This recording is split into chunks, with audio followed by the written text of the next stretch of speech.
அதிலே அந்த குழு தான் நௌஃபர் மௌலவியினுடைய குழு என்று. நௌஃபர் மௌலவி, மில்ஹான், ரிஸ்கான் போன்றவர்கள் அந்த மைண்ட் செட்டில் அல்லது அந்த ஐடியாலஜியில், அதாவது தற்கொலை தாக்குதல்கள் அல்ல, நாங்கள் நேரடியாக கெரில்லா முறையிலான தாக்குதல்களுக்கு தான் அவர்கள் உடந்தையாக இருப்போம் என்பதை அவர்கள் வலியுறுத்தியதாக ஜனாதிபதி சட்டத்தரணி சஞ்சீவ ஜாவர்தன நீதிமன்றத்திலே சொல்கின்றார். அறிக்கைகளை மையப்படுத்தி தற்கொலை தாக்குதலின் பின்னர் நௌஃபர் மௌலவி கைது செய்யப்பட்ட பின்னர் கைது செய்யப்பட்ட ஒரு நபர் இப்படி சொல்கிறார் என்றால் அதனை 100% நம்ப வேண்டும் என்றில்லை. இந்த மாவனல்ல புத்தர் சிலை விவகாரத்தோடு தொடர்புபட்ட சிலர் வனாத்துவில்லு பகுதிக்கு ஒரு வெள்ளை வேனிலே வந்து சென்றதாக தகவல்களை வெளிப்படுத்திக் கொள்கிறார்கள். இந்த வெள்ளை வேனை தேடி விசாரணை செய்திருக்கிறார்கள் விசாரணை அதிகாரிகள். சஹ்ரான் ஹஷீமினுடைய மனைவியின் சகோதரருக்கு சொந்தமானது. அப்படியானால் இந்த விசாரணையிலே சஹ்ரானினுடைய இந்த குழு எவ்வாறான தொடர்பினை கொண்டிருக்கிறது என்பதை சிஐடியினர் மிக தெளிவாக கண்டுபிடித்திருக்கிறார். அவ்வாறு விசாரணை செய்த குழுவுக்கு நிலந்த ஜாவர்தன உயர் அதிகாரிகளுக்கு அனுப்பிய அந்த தகவல்களை ஏன் பகிரவில்லை? உயிர்த்த ஞாயிறு தின தாக்குதல்கள் நடாத்தப்படுவதற்கு முதல் நாள், அதாவது 2019 ஏப்ரல் 20 மீண்டும் ஒரு அறிக்கை அளிக்கப்பட்டிருக்கிறது. சஹ்ரான் ஹஷீம் மற்றும் அவரது குடும்பத்தினர் மறைந்திருக்கும் இடங்கள் என்ற தொனிப்பொருளிலே அவர்களை கைது செய்வதற்கு இங்குத்தான் அவர்கள் மறைந்திருக்கிறார்கள் என்ற ரீதியிலே ஒரு அறிக்கை சமர்ப்பிக்கப்பட்டிருக்கிறது. இந்த 11 அறிக்கையும் போலீஸ் மா அதிபருக்கு அனுப்பப்பட்டது. அதனுடைய பிரதி சிரேஷ்ட பிரதி போலீஸ் மா அதிபர் சிஐடி அப்போது இருந்தவர் ரவி செனவிரத்ன அவருக்கு பிரதியிடப்பட்டிருக்கிறது. இதிலே இருக்கக்கூடிய தகவல்கள் சஹ்ரான் ஹஷீம் மற்றும் இந்த கும்பல் தொடர்பாக விசாரணை செய்த ஜனகமாரசிங்க தலைமையிலான கீழ்நிலை அதிகாரிகளுக்கு உயர் அதிகாரிகளால் பரிமாற்றப்படவில்லை. பல்வேறு குற்றச்செயல்களோடு தொடர்பு பட்டவர் இன்க்ளூடிங் ரேப், இந்த வசனத்தை அவர் பாவித்தார். இது ஒரு புதிய தகவலாக இருக்கிறது. அசாத் மௌலானா மீது உள்ள குற்றச்சாட்டுகள் தொடர்பாக சொல்கின்ற பொழுது பல்வேறு குற்றச்சாட்டு எனக்கு தெரியாது. சஞ்சீவ ஜாவர்தன ஜனாதிபதி சட்டத்தரணி மேன்முறையீட்டு நீதிமன்றத்திலே சொன்ன விடயம். ஒரு வீடு, ஒரு குடும்பத்தின் கனவு, ஒரு முதலீடு, ஒரு தலைமுறையின் எதிர்காலம். அந்த கனவுகளையும் அந்த எதிர்காலங்களையும் நம்பிக்கையுடன் கட்டி எழுப்பி வருகிறது blue ocean group of companies. இலங்கையின் வளர்ச்சியோடு உங்கள் வாழ்க்கையையும் உயர்த்துகிறோம். இது ஷார்ட் நியூஸ் வழங்கும் பியாண்ட் த நியூஸ். இன்று 2026 ஜூலை மாதம் 16 வியாழக்கிழமை. குற்றப்புலனாய்வு திணைக்களத்திலே தடுத்து வைக்கப்பட்டிருக்கக்கூடிய, தற்போது மருத்துவமனையிலே சிகிச்சை பெற்று வரக்கூடிய முன்னாள் உளவுத்துறை பிரதானி துவான் சுரேஷ் சலே தன்னை சட்டவிரோதமாக தடுத்து வைத்திருக்கிறார்கள் என்று தாக்கல் செய்த ரிட் மனு தொடர்பிலான விசாரணை கடந்த 14 செவ்வாய்க்கிழமை கொழும்பு மேன்முறையீட்டு நீதிமன்றத்திலே மீண்டும் ஒரு முறை விசாரணைக்கு எடுத்துக் கொள்ளப்பட்டது. ஏற்கனவே 4 தடவைகள் இந்த ரிட் மனு தொடர்பிலான விசாரணைகள் மேன்முறையீட்டு நீதிமன்றத்திலே நடைபெற்றிருப்பதை நீங்கள் அறிவீர்கள். தொடர்ச்சியாக முறைப்பாட்டாளர் சார்பாக துவான் சுரேஷ் சலே சார்பாக அவருடைய சட்டத்தரணிகள் மனு தொடர்பிலான வாதங்களை முன்வைத்து வருகிறார்கள். இந்த அடிப்படையிலே கடந்த செவ்வாய்க்கிழமை புதிதாக என்ன நடந்தது என்பதை உங்களோடு பகிர்ந்து கொள்வதற்கு தயாராக இருக்கின்றோம். வளமை போன்று இன்றும் சகோதரர் ஃபசீர் முகமது கலையகத்திலே இருக்கின்றார். நிகழ்ச்சிக்குள் அவர்களை அன்போடு வரவேற்றுக் கொள்கிறேன். அஸ்ஸலாமு அலைக்கும், வணக்கம். வலைக்கும் அஸ்ஸலாம், வணக்கம். சலே தரப்பிலே முன்வைக்கப்பட்ட ரிட் மனு தொடர்பிலான வழக்கு விசாரணை 5வது முறையாகவும் மேன்முறையீட்டு நீதிமன்றத்திலே கடந்த செவ்வாய்க்கிழமை நடைபெற்றது. ஏற்கனவே சலே தரப்பிலான வாதங்கள் தான் முன்வைக்கப்பட்டு வரக்கூடிய நிலையிலே கடந்த செவ்வாய்க்கிழமை என்ன நடந்தது? அப்துல் ரஹ்மான், கடந்த செவ்வாய்க்கிழமை இந்த வழக்கு 5வது நாளாக பரிசீலனைக்கு வந்த போது சலே சார்பாக நீதிமன்றத்தில் ஆஜராகக்கூடிய ஜனாதிபதி சட்டத்தரணி சஞ்சீவ ஜாவர்தன தான் தொடர்ந்தும் அவர் தரப்பு நியாயங்களை நீதிமன்றத்திலே முன்வைத்திருந்தார். இன்னும் எத்தனை தடவை? அன்றைய தினம் உண்மையிலே செவ்வாய்க்கிழமை இந்த வழக்கு முற்பகல் 11:30 அளவிலே மேன்முறையீட்டிலே பரிசீலனைக்கு எடுத்துக்கொள்ளப்பட்டது. அப்போது தலைமை நீதிபதி, மேன்முறையீட்டு நீதிமன்றத்தினுடைய தலைமை நீதிபதி ரோஹந்தா பேசூரிய எவ்வளவு நேரம் உங்களுக்கு இன்னும் வேண்டும் என்ற கேள்வியை அவரே கேட்டுவிட்டார். அப்படியாக இருந்தால் நான் கேட்பது ஒன்றும் பெரிய விடயம் அல்ல. அப்போது இன்னும் ஒரு ஃபுல் டே, முழுமையான ஒரு நாள் அவருக்கு தேவைப்படுவதாக அவர் சொல்லியிருந்தார். இது ஒரு உண்மையில ஒரு நீண்ட மனு. 61 பக்கங்கள், 241 விடயங்கள் இந்த மனுவிலே உள்ளடக்கப்பட்டிருக்கின்றன. நாங்கள் ஏற்கனவே சொல்லியிருந்தோம். அதன்படி பார்க்கின்ற பொழுது நீண்ட பரிசீலனைகள், இந்த வழக்கு விசாரணையை அல்லது இந்த ரிட் மனுவை விசாரணைக்கு ஏற்பதா இல்லையா என்பதை தீர்மானிப்பதற்கு நீண்ட பரிசீலனைகள் அவசியமாகின்றன. அதன்படி இன்னும் ஒரு நாள் அவருக்கு அவசியம் என்ற விடயத்தை சலேவினுடைய சட்டத்தரணி, ஜனாதிபதி சட்டத்தரணி சஞ்சீவ ஜெயவர்தன பதிவு செய்திருந்தார். இதில் நாங்கள் பார்க்கக்கூடிய இன்னொரு விடயம் இருக்கிறது. மொத்தமாக 8 இடையீட்டு மனுக்கள் இந்த மனுவுக்கு, அதாவது சலே மேன்முறையீட்டு நீதிமன்றத்திலே தாக்கல் செய்திருக்கக்கூடிய ரிட் மனுவை ஆதரித்து மேலும் 8 தரப்புகள் இடையீட்டு மனுக்களை தாக்கல் செய்திருக்கிறார்கள். இந்த மனுவிலே இடையீடு செய்து தலையீடு செய்து தன்தரப்பு நியாயங்களை முன்வைப்பதற்கு அவகாசம் அளிக்க வேண்டும் என்று. அந்த மனுக்களை விசாரணைக்கு ஏற்பதா இல்லையா என்பதையும் மேன்முறையீட்டு நீதிமன்றம் தீர்மானிக்க வேண்டிய ஒரு நிலை இருக்கிறது. அது இப்போதைக்கு உடனடியாக அதனை ஆராயாமல் முதலில் சலே தரப்பினர் தமது வாதங்களை முன்வைத்த பின்னர் அது தொடர்பாக ஆராய்வதற்கு மேன்முறையீட்டு நீதிமன்றம் தீர்மானித்திருக்கின்றது.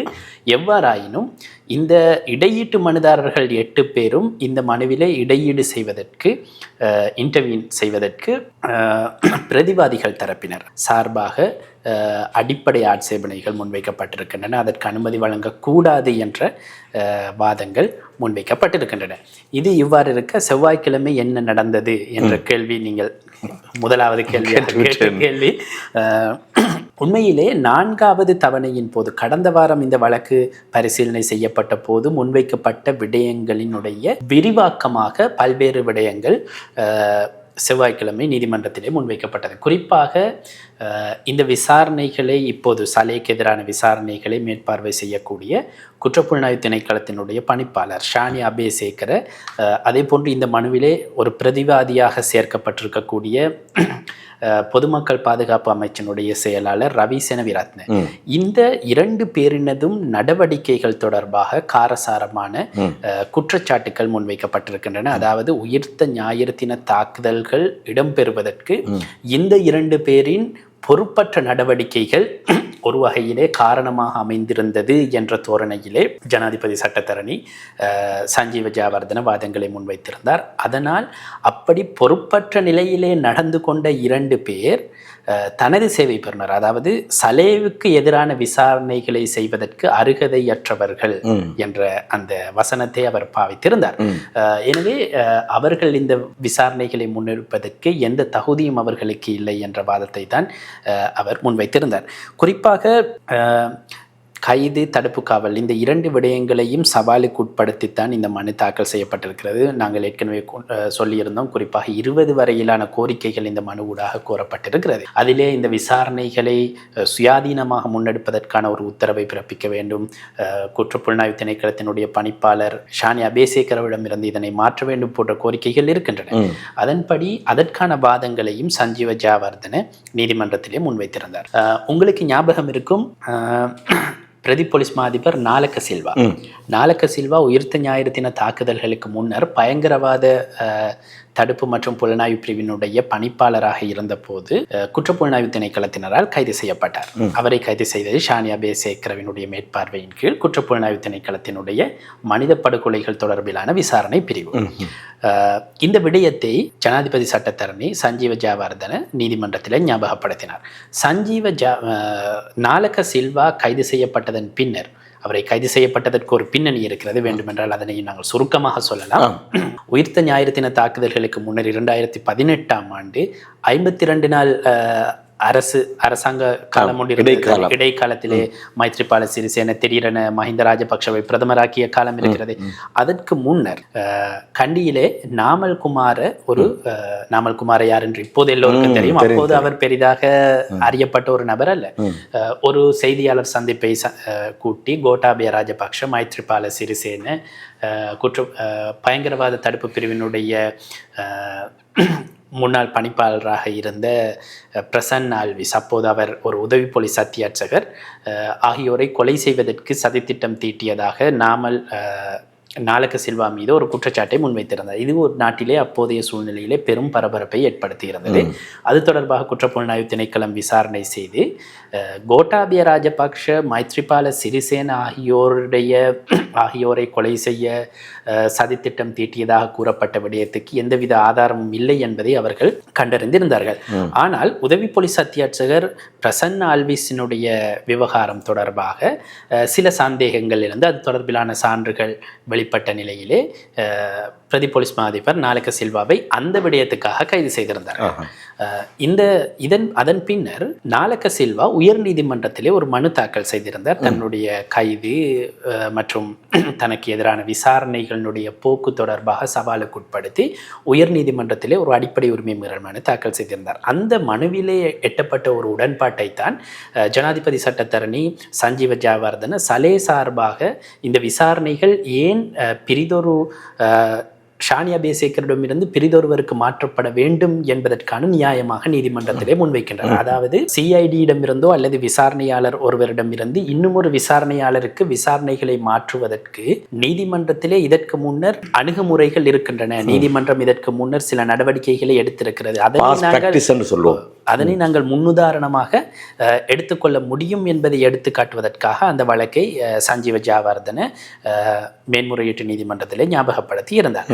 அதிலே அந்த வழக்கிலே என்ன நடந்தது என்று சொன்னால் அதனையும் சொல்வதாக இருந்தால் நான் நினைக்கிறேன் நீதியரசர் யசந்த கோதாகுட உள்ளிட்ட மூவர் கொண்ட நீதியரசர்கள் முன்னிலையில் தான் நாலக சில்வா தொடர்பிலான அல்லது நாலக சில்வா தாக்கல் செய்த அந்த மனு பரிசீலிக்கப்பட்டிருந்தது. அப்போது அந்த மனுவிலே பிரதிவாதிகளாக சேர்க்கப்பட்டிருந்த சிஐடியினர் சார்பாக மேலதிக சொலிசிட்டர் ஜெனரல் திலீப பீரிஸ் ஆஜராகி இருந்தார். அப்போது நீதிமன்றம் முன்வைக்கப்பட்ட விடயங்களை மையப்படுத்தி திலீப பீரிஸிடமும் சில கேள்விகளை எழுப்பியதற்கமைய அந்த விசாரணைகள் நாலக சில்வாவுக்கு எதிரான விசாரணைகளை சிஐடியிடமிருந்து SIU என்று சொல்லப்படக்கூடிய விசேட விசாரணை பிரிவுக்கு மாற்றுவதற்கு சட்டமா அதிபர் இணக்கம் தெரிவித்திருந்தார். அதாவது உயர் நீதிமன்றத்தில் ஒரு செட்டில்மெண்ட் எட்டப்பட்டது.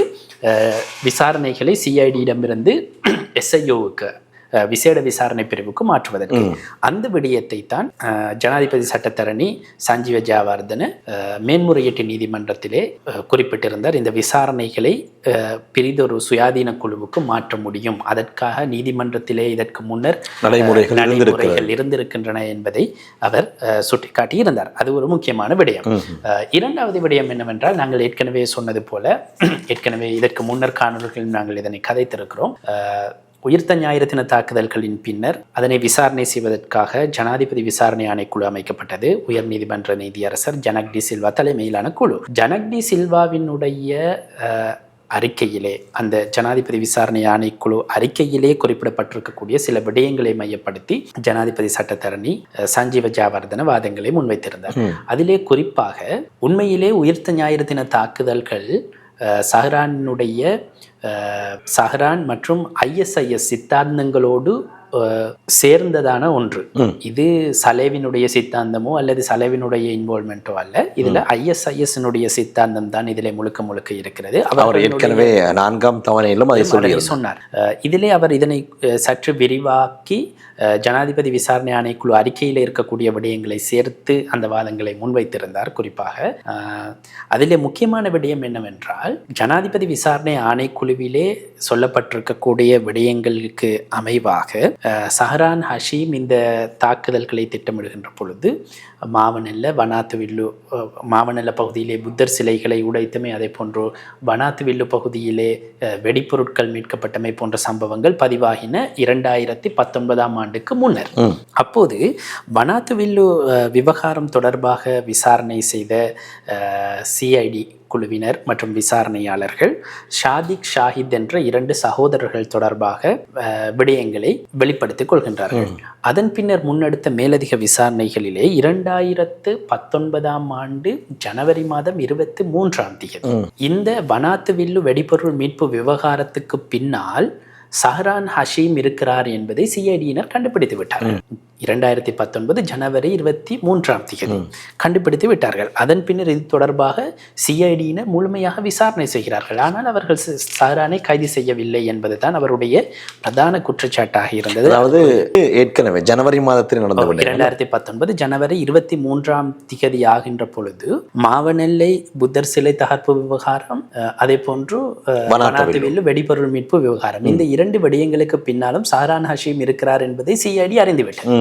அப்படியாயின் ஏன் அவரை கைது செய்ய முடியவில்லை என்ற கேள்வியை அவர் எழுப்புகின்றார். அது தொடர்பாக பின்னர் ஜனாதிபதி விசாரணை ஆணைக்குழுவுக்கு கிடைத்த சான்றுகளை மையப்படுத்தி ஜனாதிபதி விசாரணை ஆணைக்குழுவில் இருக்கக்கூடிய ஆணைக்குழு அறிக்கையில் இருக்கக்கூடிய விடயங்களை அவர் சுட்டிக்காட்டியிருந்தார். உண்மையிலேயே கண்டி எசல பெரஹரா மீது தான் தாக்குதல் நடத்துவது தான் இவர்களுடைய திட்டம்.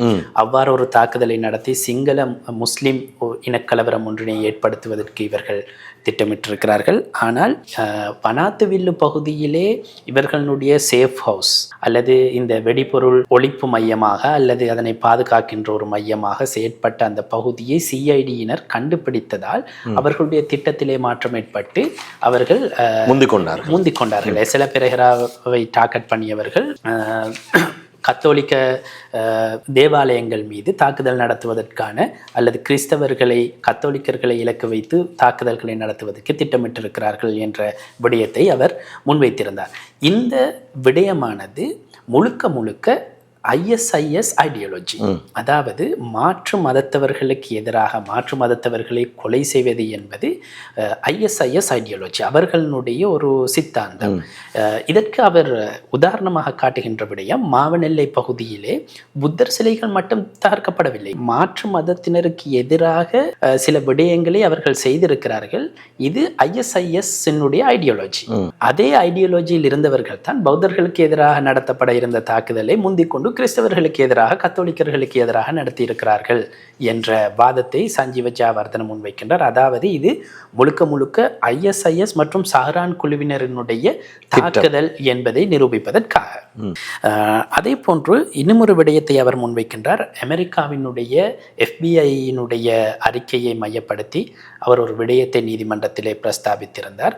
இந்த வனாத்துவில்லு வெடிபொருள் மீட்பு விவகாரத்தின் பின்னர் சஹ்ரான் ஹஷீம் இந்த கோல்ஃபேஸ் பகுதியிலே வைத்து மில்ஹான் மற்றும் ரிஸ்கான் ஆகிய 2 பேரை சந்தித்து இந்த தற்கொலை தாக்குதல் விவகாரத்தை திட்டமிட்டதாக விசாரணைகளிலே கண்டறியப்பட்டதாக அவர் ஒரு விடயத்தை குறிப்பிட்டார். அதாவது மில்ஹான் என்று சொல்பவரும் ரிஸ்கான் என்று சொல்பவரும் இப்போது கொழும்பு மூவரடங்கிய மேல் நீதிமன்றத்தின் முன்னால் குற்றப்பத்திரிகை தாக்கல் செய்யப்பட்டிருக்கக்கூடிய 24 பேர் கொண்ட பிரதிவாதிகளிலே உள்ளடங்கக்கூடிய 2 பிரதிவாதிகள். அவர்களுக்கு எதிராக சார்ஜ் ஷீட் ஃபைல் பண்ணப்பட்டிருக்கு. இந்த 2 நபர்கள் அதே போன்று நௌஃபர் மௌலவி 3 பேருக்கும் எதிராகத்தான் அமெரிக்காவினுடைய மாவட்ட நீதிமன்றத்திலேயும் வழக்கு தாக்கல் செய்யப்பட்டிருக்கிறது. எனவே சஹ்ரான் ஹஷீம் மில்ஹான் மற்றும் ரிஸ்கானோடு சேர்ந்து இந்த தாக்குதல்களை கோல்ஃபேஸ் பகுதியில் வைத்துத்தான் முதலாக கதைத்ததாக விசாரணையில் தெரிய வந்ததாக ஜனாதிபதி சட்டத்தரணி சஞ்சீவ ஜெயவர்தன மேன்முறையீட்டு நீதிமன்றத்துக்கு குறிப்பிடுகின்றார். அதாவது ரிஸ்கான் இரண்டாம் கட்ட தாக்குதல்களை நடத்த தயாராக இருந்த குழுவுக்கு தலைமை தாங்கக்கூடியவர் என்ற வகையிலே தான் சஞ்சீவ ஜெயவர்தனவினுடைய அந்த கருத்துகள் மேன்முறையீட்டு நீதிமன்றத்திலே முன்வைக்கப்பட்டன. எவ்வாறாயினும் இதில் இன்னொரு விடயத்தையும் அவர் குறிப்பிடுகின்றார். அதாவது ஜனாதிபதி விசாரணை ஆணைக்குழுவுக்கு கிடைக்கப்பெற்ற சான்றுகளை அடிப்படையாக கொண்டு அதனை பரிசீலிக்கின்ற பொழுது ஜனாதிபதி சட்டத்தரணி சஞ்சீவ ஜெயவர்தனனுடைய வாதம் என்னவாக இருக்கிறது என்றால், எசல பெரஹரா மீது தாக்குதல் நடத்தும் திட்டத்தை முன்கூட்டியே கத்தோலிக்க தேவாலயங்கள் மீது தாக்குதல் நடத்துவதற்கு அல்லது கிறிஸ்தவர்கள் கத்தோலிக்கர்கள் மீது தாக்குதல் நடத்துவதற்கு மாற்றியதன் பின்னர் சஹ்ரான் ஹஷீமினுடைய கும்பலில் இருந்த சில பேர் அதனை விரும்பவில்லை, தற்கொலை தாக்குதல் நடத்துவதற்கு விரும்பவில்லை என்று. இதுவும் அமெரிக்காவினுடைய FBI அறிக்கையை மேற்கோள் காட்டி அவர் அதனையும் ஜனாதிபதி விசாரணை ஆணைக்குழு அறிக்கை 2ஐயுமே மேற்கோள் காட்டி அவர் சொன்ன விடயங்கள், அதாவது அடிப்படை பிளானை மாற்றுவதற்கு அவர்கள் விரும்பவில்லை, அதோடு தற்கொலை தாக்குதல்களுக்கும் அவர்கள் விரும்பவில்லை என்று. அதிலே அந்த குழு தான் நௌஃபர் மௌலவினுடைய குழு என்று. நௌஃபர் மௌலவி, மில்ஹான், ரிஸ்கான் போன்றவர்கள் அந்த மைண்ட் செட்டில் அல்லது அந்த ஐடியாலஜியில், அதாவது தற்கொலை தாக்குதல்கள் அல்ல, நாங்கள் நேரடியாக கெரில்லா முறையிலான தாக்குதல்களுக்கு தான் அவர்கள் உடந்தையாக இருப்போம் என்பதை அவர்கள் வலியுறுத்தியதாக ஜனாதிபதி சட்டத்தரணி சஞ்சீவ ஜெயவர்தன நீதிமன்றத்திலே சொல்கின்றார். அறிக்கைகளை மையப்படுத்தி எவ்வாறாயினும் இது தொடர்பாக ஜனாதிபதி விசாரணை ஆணைக்குழுவிலே சாட்சியம் அளிக்கின்ற பொழுது மாவனல்ல புத்தர் சிலை விவகாரம், வனாத்துவில்லு வெடிபொருள் மீட்பு விவகாரம் தொடர்பாக பிரதான விசாரணை அதிகாரியாக செயற்பட்ட பிரதான போலீஸ் பரிசோதகர் ஜனக மாரஸ் அவருடைய சாட்சியத்தின்படி இவையெல்லாம் நௌஃபர் மௌலவியினுடைய வாக்குமூலத்தை அடிப்படையாக கொண்டதாக இருக்கிறது. நௌஃபர் மௌலவி அவ்வாறு சொல்வது பொய்யாக கூட இருக்கலாம் என்ற ஒரு கருத்தை சொல்லியிருந்தார். அதாவது தற்கொலை தாக்குதலின் பின்னர் நௌஃபர் மௌலவி கைது செய்யப்பட்ட பின்னர் கைது செய்யப்பட்ட ஒரு நபர் இப்படி சொல்கிறார் என்றால் அதனை 100% நம்ப வேண்டும் என்றில்லை. ஒருவேளை நாங்கள் அதற்கு எதிராக இருந்தோம், அதனால் பிரிந்து சென்று விட்டோம் என்றெல்லாம் பொய்யாக கூட சொல்லலாம் என்ற கருத்தை ஜனக மாரசிங்க தனது சாட்சியத்திலே குறிப்பிட்டிருக்கிறார். அதனையும் ஜனாதிபதி சட்டத்தரணி சஞ்சீவ ஜாவர்தன் நீதிமன்றத்துக்கு ஞாபகப்படுத்தினார். இப்போது நான் ஆரம்பத்திலே சொன்னது போல ஷானி அபேசேகர, ரவி சண்விரத்ன இந்த 2 பேர் மீதும் காரசாரமான குற்றச்சாட்டுக்களை ஜனாதிபதி சட்டத்தரணி சஞ்சீவ ஜாவர்தன முன்வைத்தார். அதற்கு அவர் பிரதான விடயமாக சொல்வது, ஏற்கனவே நாங்கள் கடந்த காணொளியிலே குறிப்பிட்டோம், 2019 ஜனவரி 25 முதல் 2019 ஏப்ரல் 20 வரையிலான காலப்பகுதிக்குள் அரச உளவு சேவையினுடைய பணிப்பாளராக இருந்த நிலந்த ஜாவர்தன சிரேஷ்ட பிரதி போலீஸ் மா அதிபருக்கு அனுப்பிய சில உளவு தகவல்கள் சிஐடியினுடைய சிரேஷ்ட பிரதி போலீஸ் மா அதிபருக்கு பிரதியிடப்பட்டிருக்கிறது. அவ்வாறு அனுப்பப்பட்டிருந்தும் அது தொடர்பிலான விடயங்களை, அந்த உளவு தகவல்களிலே இருந்த விடயங்களை இந்த மாவனல்ல புத்தர் சிலை விவகாரம், அதே போன்று வனாத்தவில்லு வெடிபொருள் மீட்பு விவகாரம், இந்த அடிப்படைவாத குழு, பயங்கரவாத குழுவுக்கு எதிராக விசாரணை செய்த கீழ்மட்ட அதிகாரிகளுக்கு அதில் உள்ள தகவல்கள் பரிமாற்றப்படவில்லை. எதற்காக அந்த தகவல்களை அவர்களுக்கு கொடுக்காமல் இவர்கள் இருந்தார்கள்? எனவே சாரான் ஹஷீம் போன்றோரை கைது செய்ய முடியாமல் போனது என்ற குற்றச்சாட்டை ஜனாதிபதி சட்டத்தரணி சஞ்சீவ ஜாவர்தன முன்வைத்திருந்தார். அதிலே பிரதானமாக அவர் சொல்கின்ற விடயம், அப்போது சிஐடியிலே 700 வரையிலான அதிகாரிகள் அல்லது உத்தியோகத்தர்கள் சேவையில் இருந்திருக்கிறார்கள். அவ்வாறு இருக்கையில் இந்த மாவனல்ல புத்தர் சிலை தகர்ப்பு விவகாரம், வனாத்துவில்லு வெடிபொருள் மீட்பு விவகாரங்களுக்குன இந்த 2 விடயங்களையும் விசாரணை செய்வதற்கு ஷானி அபேசேகர 5 அதிகாரிகளைத்தான் அல்லது உத்தியோகத்தர்களைத்தான் நியமித்திருக்கிறார். ஜனக மாரசிங்கவின் கீழ் மொத்தமாக 5 பேர் கொண்ட குழு. அவ்வாறென்றால் இந்த விடயத்தை அவர்கள் சீரியஸாக எடுக்கவில்லை. இதைத்தான் இந்த விடயம் சொல்கிறது என்ற ஒரு தர்க்கத்தை ஜனாதிபதி சட்டத்தரணி சஞ்சீவ ஜாவர்தன முன்வைத்திருந்தார். அதே போன்று blue ocean group of companies இலங்கையின் வளர்ச்சியோடு உங்கள் வாழ்க்கையையும் உயர்த்துகிறோம். இன்னொரு விடயம் என்னவென்றால், மாவனல்ல புத்தர் சிலை தகர்ப்பு விவகாரத்தின் பின்னர் கேகல்ல பிரதி போலீஸ் மா அதிபரின் கீழ் சேவையில் இருந்த உதவி போலீஸ் அத்தியட்சகர் கமல் பெரேரா அவர் ஷானி அபேசேகரவிடம் ஒரு கோரிக்கையை முன்வைக்கின்றார். இந்த விடயம் தொடர்பாக இன்டர்போலினுடைய உதவியை பெற்றுக்கொள்வதற்கான கோரிக்கையை முன்வைத்து அதனை ஷானி அபேசேகர நிராகரித்திருந்தார். அவர் மீண்டும் கமல் பெரேராவுக்கு ஒரு பதிலை அனுப்பி, மாவனல்ல புத்தர் சிலை விவகாரத்தோடு தொடர்புபட்டவர்கள் சர்வதேச பயங்கரவாத குழுக்களோடு சதி செய்ததாக ஏதேனும் ஆதாரங்கள் இருக்கிறதா, எங்கு இந்த சதி, எந்த நாட்டிலே யாரோடு இந்த சதி நடந்தது என்பதை தெளிவாக சொன்னால் மட்டும்தான் இன்டர்போலினுடைய உதவியை பெற முடியும் என்றவாறு ஒரு பதிலை அனுப்பியிருந்தார். ஜனாதிபதி சட்டத்தரணி சஞ்சீவ ஜாவர்தனவின் வாதத்தின்படி இதனை ஷானி அபேசேகர கேட்கவே முடியாது. எதற்காக இவ்வாறு ஒரு பதிலை ஷானி அபேசேகர எழுதினார்? இதுவே அவர் சீரியஸாக இதை எடுக்கவில்லை என்பதற்கான ஆதாரம். ஏனென்றால் சஞ்சீவ ஜாவர்தனவின் வாதத்தின்படி அதற்கு முன்னரே SIS அரச உளவு சேவை போலீஸ் மா அதிபருக்கு அனுப்பிய உளவு தகவல்களை சிரேஷ்ட பிரதி போலீஸ் மா அதிபர் CIDக்கு பிரதி செய்திருந்தது. அதிலே ஒரு உளவு தகவல் மிக தெளிவாக இருந்திருக்கிறது. சஞ்சீவ ஜாவர்தன சொல்கின்ற விடையா, நான் அடிக்கடி சொல்கிறேன் என்னுடைய கருத்தல்ல என்பதற்காகத்தான். ஒரு விடயம்தான், சஹரான் குழுவினர் சர்வதேச பயங்கரவாதிகளோடு தொடர்பில் இருந்து சர்வதேச பயங்கரவாத ஐடியாலஜியோடு செயற்படுகிறார்கள் என்ற விடயத்தை அவர்கள் அறிவித்திருக்கிறார்கள். அப்படி இருக்கையில் இன்டர்போலினுடைய உதவியை பெற்றுக்கொள்ள விசாரணையாளர்கள் கோரிய போது எதற்காக ஷானி அபேசேகர அதனை நிராகரித்தார் என்ற ஒரு கேள்வியை ஜனாதிபதி சட்டத்தரணி சஞ்சீவ ஜாவர்தன முன்வைக்கின்றார். அது ஒரு விடயம். அதன் பின்னர் தஸ்லீமுக்கு, அதாவது மாவனல்லை கபீராசினுடைய செயலாளராக இருந்தவர், பனாத்து வில்லு பகுதியிலே வெடிபொருள் மீட்கப்படுவதற்கு அந்த சம்பவத்தோடு ஒரு வகையிலே தொடர்பு பட்டவர், அதனை மீட்பதற்காக உதவி செய்தவர். அவர் மீதான தாக்குதல்கள் தொடர்பாகவும் சில தகவல்களை ஜனாதிபதி சட்டத்தரணி சஞ்சீவ் ஜெயவர்தன முன்வைத்திருந்தார். அதனை வைத்து பார்க்கின்ற பொழுது இந்த விடயத்தை விசாரணை செய்வதற்கு போதுமான ஒத்துழைப்பை ஷானியா பேசேகரவும் ரவி செனவிரத்னவும் வழங்கவில்லை என்பது தான் அவருடைய பிரதான குற்றச்சாட்டாக இருந்தது. இரண்டாவது விடயம், ஜனாதிபதி சட்டத்தரணி சஞ்சீவ் ஜெயவர்தன ஜனாதிபதி விசாரணை ஆணைக்குழுவினுடைய அறிக்கையை மையப்படுத்தி பல்வேறு விடயங்களை தெரிவித்திருந்தார். அதிலே குறிப்பாக பனாத்து வில்லு பகுதியிலே வெடிபொருள் மீட்கப்பட்ட விவகாரத்தோடு மில்ஹான், கஃபூர் மாமா, ரிஷ்கான் போன்றவர்கள் தொடர்பு பட்டிருந்ததாக கண்டறிகிறார்கள். நௌஃபர் மோலை போன்றவர்கள் தொடர்பு பட்டிருந்ததை கண்டறிந்தும் அதன் பின்னர் அது தொடர்பாக விசாரணை செய்த அதிகாரிகள் மேலதிக விசாரணைகளை முன்னெடுக்கிறார்கள்.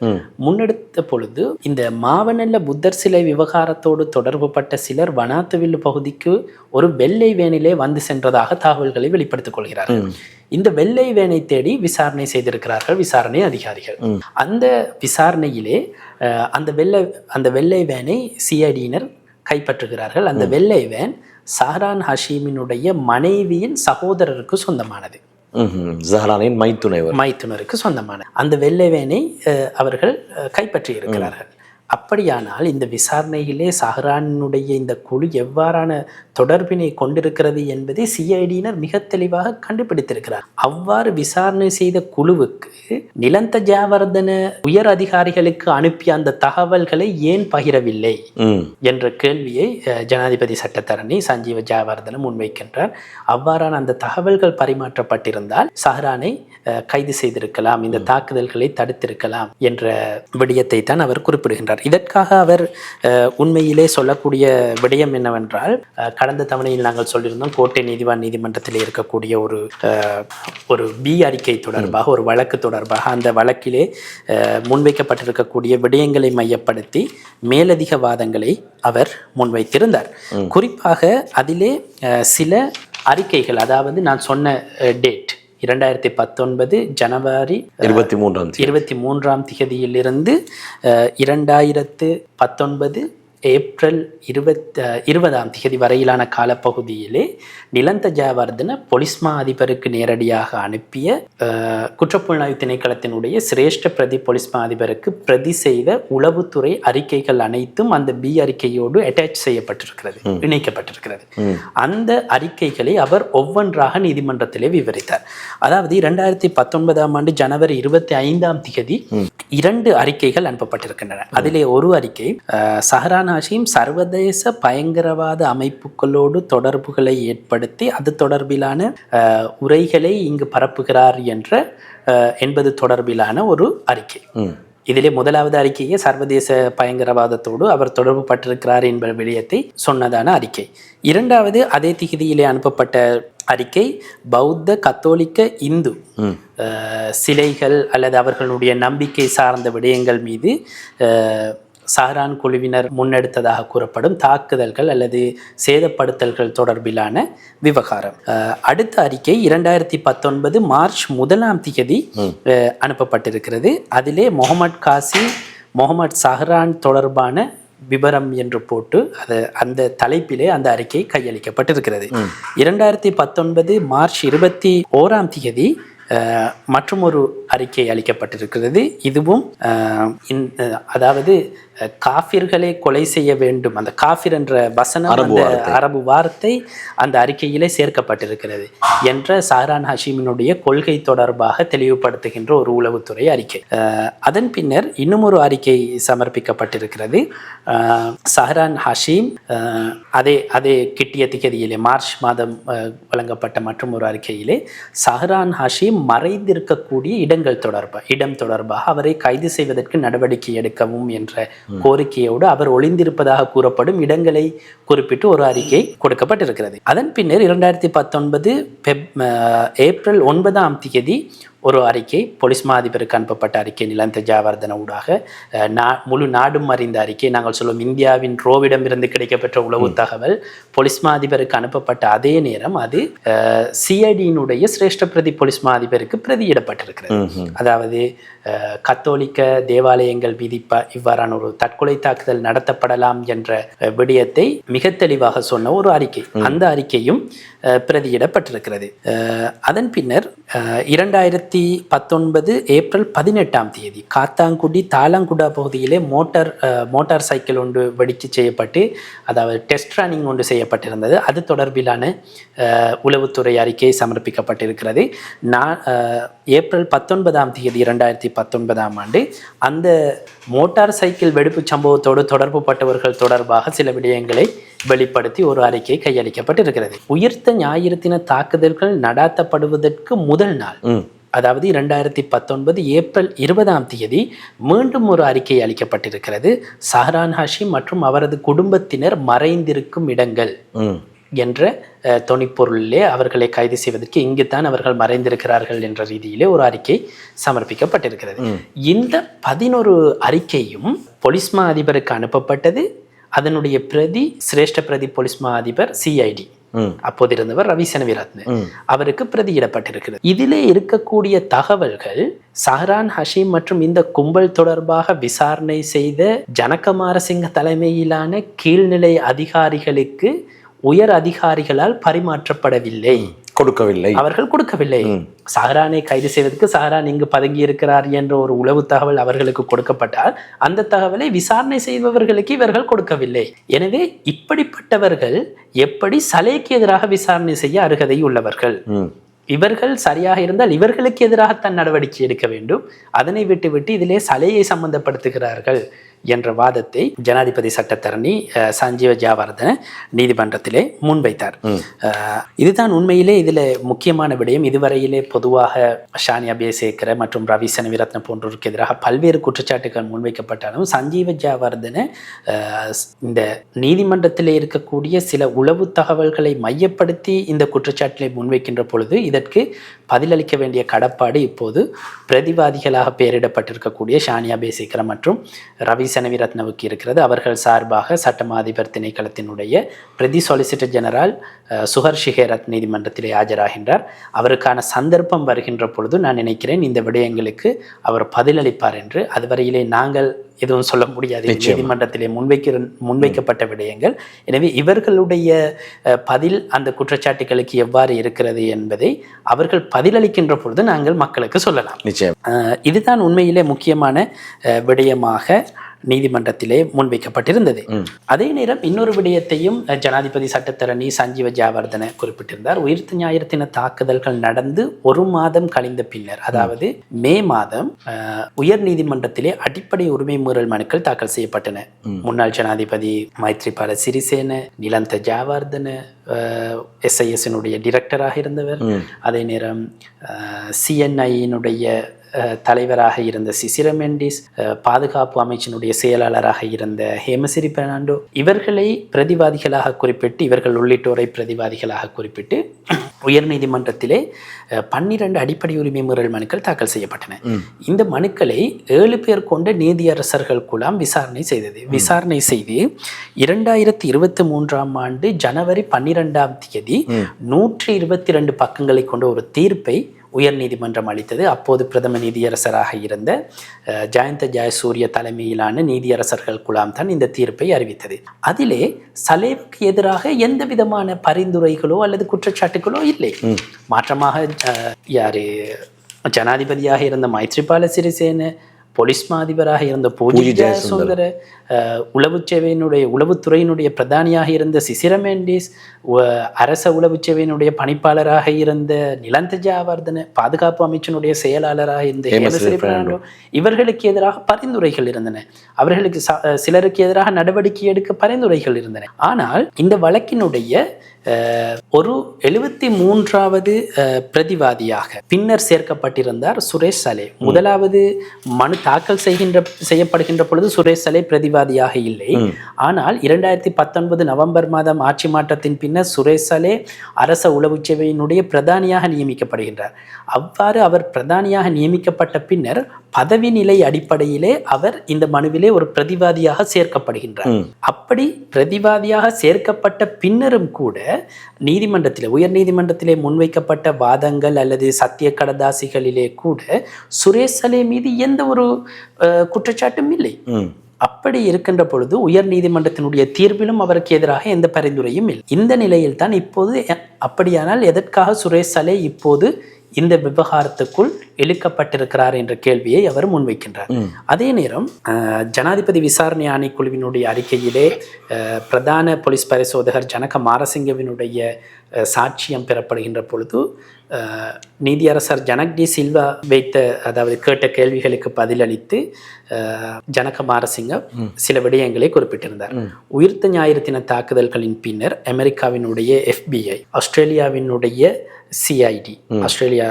சிஐடி, அதே போன்று இன்டர்போல், இவர்கள் எல்லாம் விசாரணை செய்தார்கள். அப்போது அவரிடம் கேட்கப்படுகிறது, இந்தியாவிலிருந்து யாராவது விசாரணை செய்தார்களா? அது தொடர்பாக தெரியாது என்கின்றார். ரோ அதிகாரிகள் விசாரணை செய்தார்களா என்ற கேள்வியை எழுப்புகின்ற பொழுது அவர் அவர்களும் விசாரணை செய்தார்கள் என்ற விடயத்தை குறிப்பிடுகின்றார். ஜனாதிபதி சட்டத்தரணி சஞ்சீவ ஜாவர்தனனுடைய வாதம் என்னவென்றால், FBI, ஆஸ்திரேலியா ஃபெடரல் போலீஸ், நான் நினைக்கிறேன் ஆஸ்திரேலியாவினுடைய அந்த சரியான அழகு போலீஸுக்கு ஆஸ்திரேலியாவினுடைய ரகசிய புலனாய்வாளர்களுக்கு சொல்கின்ற பெயரை நான் மறந்துவிட்டேன்.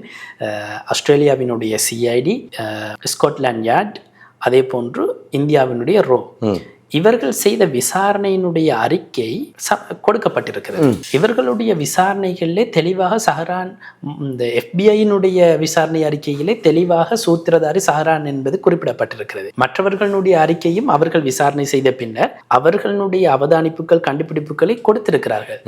அவ்வாறு 4 சர்வதேச விசாரணையாளர்கள், விசாரணை அமைப்புகள் விசாரணை செய்து அவர்களுடைய விடயங்களை சமர்ப்பித்திருக்கக்கூடிய பின்னணியிலே அசாத் மௌலானா என்ற பிடியாணை பிறப்பிக்கப்பட்டிருக்கக்கூடிய ஒருவர், பல்வேறு குற்றச்செயல்களுக்காக சந்தேகிக்கப்படுகின்ற ஒருவர், சேனல் 4 தொலைக்காட்சியிலே குறிப்பிட்ட ஒரு விடயத்தை மையப்படுத்தி கொண்டு சலேவை கைது செய்திருக்கிறார்கள். ஆனால் உண்மையிலே சர்வதேச அளவிலே தரம் வாய்ந்த விசாரணையாளர்கள் செய்த விசாரணை அறிக்கையிலே குறிப்பிட்ட விடயங்களை நீங்கள் புறந்தள்ளுகிறீர்கள்.